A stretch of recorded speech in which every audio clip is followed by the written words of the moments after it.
लग्नाचे दागिने म्हणजे श्रीमंत पेशवाई दागिने, नाशिकचे सुप्रसिद्ध सराफ मयूर अलंकार सराफ। ताज्या बातम्यांसाठी नाशिक न्यूजच्या YouTube चॅनलला सबस्क्राईब करा आणि बेल आयकॉनला प्रेस करा।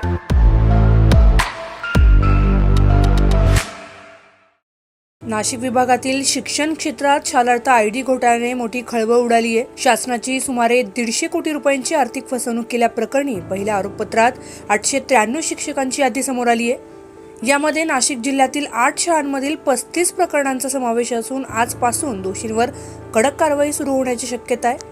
शिक्षण विभागातील शालार्थ आयडी प्रणालीचा गैरवापर करून बनावट आदेशांच्या आधारे वेतन उचलल्याचा हा प्रकार उघडकीस आलाय। तत्कालीन शिक्षक उपसंचालक बीबी चव्हाण यांच्या फिर्यादीनंतर पुणे येथील SIT पथकाने शाळांमध्ये जाऊन तपासणी केली असता कोट्यवधींचा भ्रष्टाचार समोर आलाय। पहिल्या यादीत जळगावमधील प्रकरणांची संख्या सर्वाधिक असून त्या खालोखाल नाशिक आणि धुळे जिल्ह्यांचा क्रमांक लागतो। नाशिक जिल्ह्यातील 35 प्रकरणांव्यतिरिक्त आणखी 150हून अधिक शिक्षकांची नियुक्ती नियमबाह्य असल्याचा संशय व्यक्त केला जातोय। यातील तथ्य तपासून शिक्षण विभागाने आधीच 150 शिक्षकांचे वेतन स्थगित केले आहे।